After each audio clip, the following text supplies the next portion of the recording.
Hello everyone, welcome to my channel. मैं हूं आपकी होस्ट रश्मि।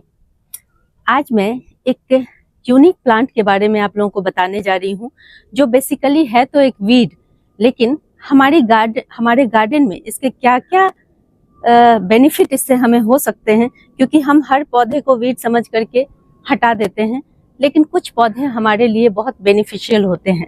तो आज मैं इसी के बारे में आप लोगों को बताऊंगी कि अगर ये प्लांट आपके यहाँ है, जो कि अभी फरवरी से आपके गार्डन में या जमीन पे दिखना शुरू हो जाते हैं, तो इसे बिल्कुल ना हटाएं। चलिए चलते हैं हमारी वीडियो में। आइए जानते हैं कि जिस वीड की मैं बात कर रही हूँ उसका नाम क्या है। तो देखें, इसका साइंटिफिक नाम तो ऑक्जालिस है, लेकिन इसे हमारे गांव में या लोकल भाषा में खट्टी घास भी कहते हैं। अगर आप लोगों को याद होगा, अपने बचपन को याद करें, तो उस समय जब हम लोग छोटे थे और गांव की मेड़ पे या कहीं भी खुले मैदान में एक पर्टिकुलर टाइम होता है जिसमें ये बहुत ज्यादा स्प्रेड होते हैं, और उस समय हम इन्हें खाया करते थे बचपन में, क्योंकि ये इसका नाम ही खट्टी घास है। क्योंकि इसमें विटामिन सी की मात्रा भरपूर होती है। ये खाने में बहुत बढ़िया, बहुत स्वादिष्ट और खट्टी होती हैं। यहाँ देखें, और दिखने में भी बेहद खूबसूरत। इसके फ्लावर भी बहुत सुंदर होते हैं। ये जो तीन तीन पत्तियों वाला आपको इतना हरा भरा सुंदर लश ग्रीन है, ये दिख रहे हैं, ये ऑक्जालिस है। और ये कहाँ लगे हुए हैं देखें, अपने आप उगाए हैं। ये देखें, मेरा एक वेरीगेटेड मनी प्लांट है, इसमें ये लगे हुए हैं। मैं आगे आप लोगों को बताऊंगी कि कहाँ इसे रखना है और कहाँ इसे अपने गमलों से हटा देना है। ये भी बहुत इंपॉर्टेंट है, क्योंकि हैं तो ये वीड ही, लेकिन कुछ खासियत ऐसी है जिसको समझना बहुत जरूरी है। और इसमें दो वैरायटी होती हैं, एक छोटी पत्तियों वाली होती है और एक ये बड़ी बड़ी पत्तियां होती हैं। छोटी पत्तियों वाले वीड में येलो कलर के फ्लावर खिलते हैं, ये इसकी पहचान है। और ये जो बड़ी पत्तियां हैं, इसमें पर्पल कलर के फ्लावर खिलते हैं, जो मेरे गार्डन में अभी खिले हुए हैं, हालांकि इसमें नहीं आए हैं अभी। वो मैं आप लोगों को दिखाती हूँ, इससे इसको आप आइडेंटिफाई कर पाएंगे। अगर आप ध्यान दें तो मेरे गार्डन में हर जगह ये फैले हुए हैं, और जब से मुझे पता चला कि ये हमारे गार्डन के लिए कितने बेनिफिशियल हैं, मैं इनको नहीं हटाती। अब देखें, यहाँ पे मेरा ये देखें, जितने भी मनी प्लांट लगे हुए थे उन सब में ये आपको दिखाई देंगे। यहाँ देखें, इसमें अब फ्लावरिंग भी हो रही है। अभी चूंकि मॉर्निंग का टाइम है, इसलिए इसके फ्लावर अभी खिले नहीं हैं। बंच में फ्लावरिंग होती है, ऐसे भी दिखने में बहुत सुंदर लगते हैं। इसकी सबसे पहली खासियत, अभी जैसे ही टेम्परेचर बढ़ना शुरू होता है मार्च के मंथ में, वैसे ही आपके गार्डन में बहुत तरह के कीटों का अटैक होता है, बहुत तरह के फंगस आते हैं। और जैसे पाउडरी मिल्ड्यू, जिसका उदाहरण अभी आपको दे देती हूँ कि कैसे वो हमारे गार्डन में अटैक करते हैं। और अगर किसी प्लांट के साथ आपका ये ऑक्जालिस लगा हुआ है, तो सबसे पहले कीड़ों का अटैक इसी प्लांट पे होता है। हरी भरी पत्तियां होती हैं, खाने में बहुत स्वादिष्ट होती हैं, इसलिए कीड़ों का अटैक सबसे पहले इन्हीं पे होता है। तो आपका जो मेन प्लांट है, जिसको आप बचाना चाहते हैं, वो बच जाएगा। और आपका, आइए दिखाती हूँ कि किस तरह से। ये देखें, यहाँ पे भी वही ऑक्जालिस है, लेकिन देखें इसमें मकड़ियों का जाला बना हुआ है। तो अगर मेरा यहाँ पे बहुत सारे प्लांट यहाँ पे आप देखे रखे हुए हैं नास्ट्रीशियम के, इन पे भी अटैक हो सकता था। ये देखें, छोटे छोटे ये फ्लावर प्लांट निकल रहे हैं, इन पे भी अटैक हो सकता था। लेकिन ये अपने पे ही इनका ये खराब हो जाते हैं, लेकिन आपका मेन प्लांट बचा रहता है। ये कितनी बड़ी चीज है, इन छोटी छोटी बातों को जिस पे हम कभी ध्यान भी नहीं देते हैं। बिना पेस्टिसाइड का प्रकृति ने खुद ही आपके लिए इंतजाम कर रखा है, तो उसे जाने और समझें। और भी मैं दिखाती हूँ कि कहाँ कहाँ ये हैं और किस तरह से हम इनका सदुपयोग कर सकते हैं अपने गार्डन में। ये एक गमला खाली पड़ा हुआ था, जिसमें मैं पानी डालती रहती थी। मैंने सोचा था कि कुछ सीड इसमें लगा दूंगी, लेकिन ये ऑक्जालिस इसमें उग आया और इसे मैंने नहीं हटाया है। क्यों नहीं हटाया है? इसलिए क्योंकि ये मिट्टी की संरचना को सुधारता है। इसके रूट में, इसकी जो जड़ें होती हैं, उसमें जितनी भी माइक्रोबियल एक्टिविटी होती हैं जिससे हमारी मिट्टी अच्छी होती है, वो सारी चलती रहती हैं। और एक आपके गार्डन का एक इंडिकेटर भी होता है। वो कैसे? देखें, जब आपके गार्डन में, बहुत लोग कहते हैं कि उनकी मिट्टी अच्छी नहीं है क्योंकि उसमें कार्बनिक मैटर बहुत कम होते हैं, खाद बहुत कम होता है, नमी बहुत कम होती है। जब ऐसी मिट्टी होगी तो आपके गार्डन में ये कभी नहीं उगेंगे। इससे आप पता लगा सकते हैं कि आपके गार्डन में मॉइस्चर मेंटेन रहता है या नहीं आपकी मिट्टी में, क्योंकि बहुत सारे लोगों को ये पता नहीं चलती। उसके बाद आपकी, चूंकि माइक्रोब्स बहुत ज्यादा होते हैं इसकी वजह से मिट्टी में, इसलिए आपकी मिट्टी बहुत भुरभुरी, पोरस, नमी को होल्ड करने वाली बन जाती है। तो मुझे लगता है कि आप समझ पा रहे होंगे कि हमें इस खट्टी घास को क्यों नहीं हटाना चाहिए। और चूंकि इस गमले में कुछ नहीं भी लगा हुआ है तो भी ये मेरी मिट्टी को अच्छा बना रहा है। और भी इसके बहुत सारी खासियत हैं। तो जैसे आपने कोई सीड लगा रखा है और प्लांट बहुत छोटे छोटे हैं तो आप इसकी खाद बना सकते हैं, इंस्टेंट खाद बना सकते हैं। वो भी मैं आप लोगों को दिखाती हूँ कि कैसे कर सकते हैं। क्योंकि जब हमारे प्लांट छोटे रहते हैं, सीडलिंग रहते हैं, और हम उसमें कोई भी किसी भी तरह का, इस समय जब टेम्परेचर बढ़ रहा है, इस समय कोई भी खाद डाल देते हैं तो कभी कभी ऐसा भी होता है कि हमारे प्लांट मर जाते हैं। लेकिन ये बहुत सेफ और बहुत सरल तरीका है अपने प्लांट को बचाने का। अब दिखाती हूँ कि मैं इसका इस्तेमाल कहाँ करूँगी। अपने नाजुक सीडलिंग्स के लिए आप इसकी इंस्टेंट खाद बना सकते हैं। इसमें नाइट्रोजन की हल्की मात्रा रहती है और हल्की पोटेशियम की मात्रा रहती है, और चूंकि विटामिन सी भरपूर होता है, ये आपको जो दूसरे बीमारियों से छोटे प्लांट को बचाता है। अब देखें कहाँ इसे रहने देना है और कहाँ से हटा देना है। आपके जो हार्डी प्लांट हैं, जो लंबे हैं, बड़े हैं, उन सब में अगर ये नीचे हैं तो कोई दिक्कत वाली बात नहीं है।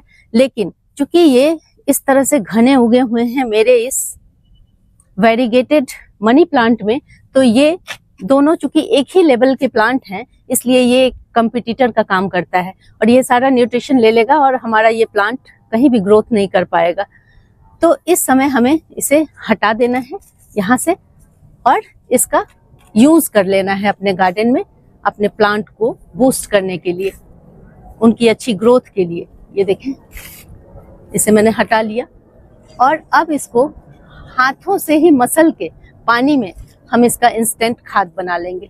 देखें, और बहुत फायदेमंद होता है और इसको डायरेक्ट डालने में कोई प्रॉब्लम नहीं है, बहुत हल्का होता है। थोड़ा सा पानी में इसको थोड़ा और पानी मिला करके हम इसको पतला कर करके मिला लेंगे। देखें, अब बड़े सॉफ्ट होते हैं।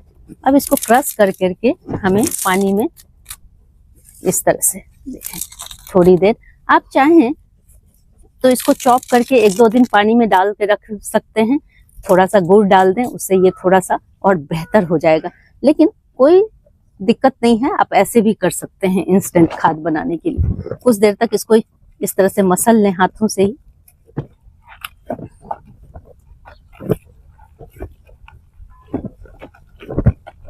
इसकी खट्टी खट्टी स्मेल आ रही है। देखिए, ये मैं आप लोगों को दिखाने के लिए कर रही हूँ। आप अच्छे से अगर इसे मसल लेंगे तो और बेहतर रहेगा। और देखें, इसमें दुगुना पानी ऐड कर लेना है और जो बचे हुए पार्ट हैं इसको अपने कंपोस्ट बिन में डाल दें, या इसको सुखा करके मल्च के लिए भी आप मिट्टी के ऊपर डाल देंगे। ये इतनी पतली पतली नाजुक होती हैं कि ये तुरंत सूख जाती हैं और बहुत बेहतरीन मल्च का भी काम करती हैं। अब मैं इसे कहाँ डालूंगी, आप लोगों को डाल के दिखाती हूँ ताकि आप लोगों को यकीन हो कि ऐसा किया जा सकता है। अब देखें, यहाँ पे ये देखें, ये एक सीडलिंग है, इसमें तुरई लगी हुई है।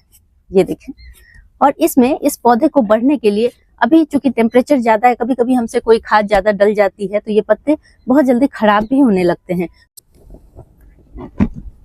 जितना अमाउंट था उससे मैंने दुगुना पानी इसमें डाल लिया है। अब इसे थोड़ा थोड़ा मैं डाल दूंगी।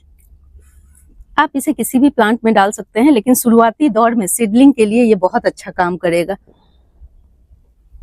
ये देखिए, मेरा नींबू है, किसी भी प्लांट में डाल सकते हैं, लेकिन चूंकि इसमें हल्की मात्रा में नाइट्रोजन और पोटेशियम होते हैं तो इस तरह के प्लांट के लिए ये बहुत बढ़िया काम करते हैं।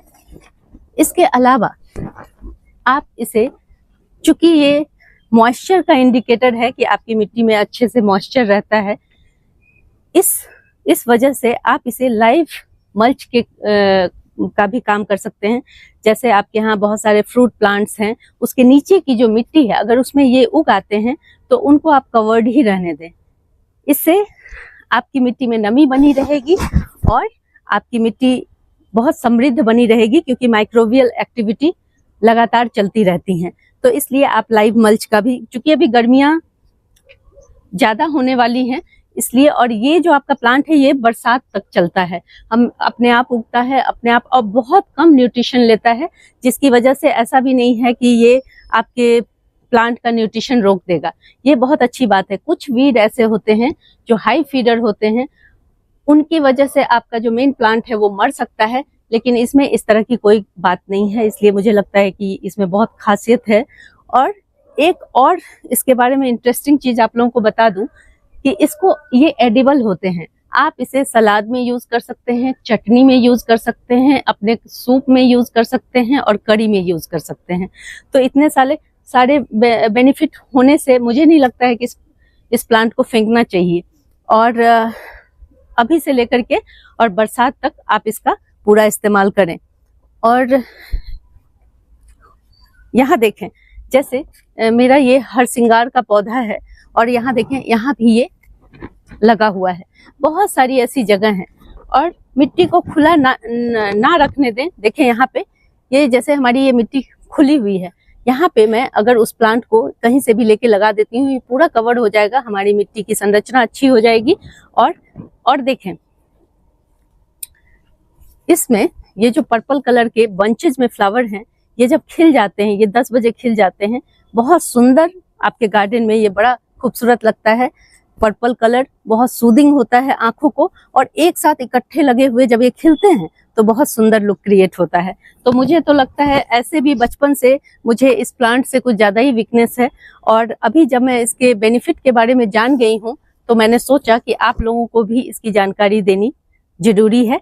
तो इस समय आप इन सारी चीजों का ध्यान रखें और अपने गार्डन को प्रकृति द्वारा दी गई चीजों से खूबसूरत बनाएं।